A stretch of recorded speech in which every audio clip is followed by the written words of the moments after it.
Hyderabad central యూనివర్సిటీలా చదువుకునే రోహిత్ వేముల వాల్మీకి జీవి తీసుకున్న సంగతి తెలిసిందే. ఆ కేసులో పెద్ద ట్విస్ట్ అయింది. రోహిత్ వేముల పానం తీసుకునేటందుకు ఎవ్వరు కారణం కాదు, పానం తీసుకునేటట్టు చేసినోళ్ళు పలానోళ్లే అని సాక్ష్యాలు లేవని కోర్టు కేసును మూసేసింది. అయితే తీర్పు మీద బగ్గుమంటున్నారు రోహిత్ వేముల ఇంటోళ్ళు.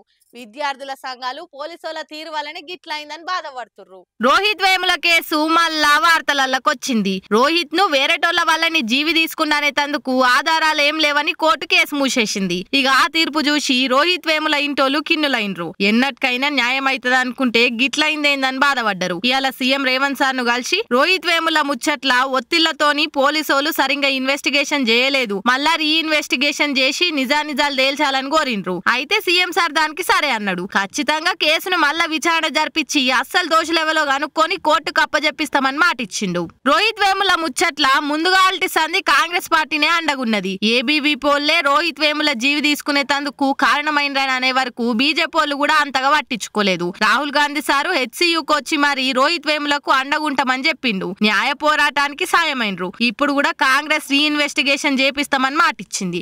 మరి చూడాలిగా ఏమైతుందో.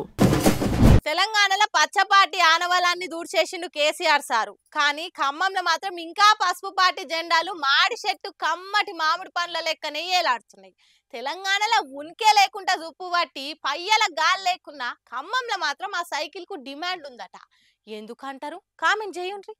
చింత చచ్చిన పులుపు చావలేదన్నట్టు టీడీపీ తెలంగాణలో తుడిచిపెట్టుకొని పోయిన ఖమ్మం సైకిల్ పాటోలకు డిమాండ్ అయితే తగ్గలేదు. వాళ్ళు పేరుకు తెలంగాణలురు గాని మనసంతా బాబు సార్ మీదే కొట్టుకుంటున్నది పానం. సైకిల్ పార్టీ మీద పాయరంతగా ఆరిపోతుంది. గిట్లనే నామా నాగేశ్వరరావు సారు నాకు మద్దతు ఇయ్యురని టీడీపీ ఆఫీస్ కు పోయిండు. అయితే ఆడున్న కొంతమంది పచ్చమంద కార్యకర్తలు చంద్రబాబుకు వ్యతిరేకంగా కేసీఆర్ కేటీఆర్ ఇద్దరు మాట్లాడుతుండ్రు. వాళ్ళకెందుకు మేము మద్దతు ఇస్తామనుకుంటా డౌన్ నినాదాలు చేసిండ్రు. గీసోంటి వ్యవహారాలతోటే కదా పచ్చపార్టీ తెలంగాణ లేకుండా తరిమిగొట్టింది.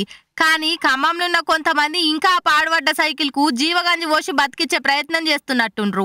ఓరయ్యా, మీ ఇంట్లో నీళ్లు మందులకు పనిచేస్తాయి అంటే చింత చెట్టు ఎక్కి గుమ్మరిచ్చిండట. అగో గట్లున్నది గీ పచ్చపాటోళ్ళ ఎవ్వరం. అక్క ఆరాటమే గాని బావ బతికేటట్టు లేడన్నట్టు వీళ్ళు ఆఫీస్ పెట్టుకుని ఆడ ఎవ్వరాలు చేసుకున్నాడే గాని తెలంగాణలో తెలుగుదేశానికి నూకలెన్నడో జల్లినాయి. వీళ్ళు ఇంకా బాబే సీఎం సమైక్యాంధ్రప్రదేశ్ అన్న పగటి కళలకెళ్ళి బయటకు వస్తే మంచిగుంటది అని అంటున్నారట ఖమ్మంలో ఉన్న అస్సలైన తెలంగాణోళ్ళు.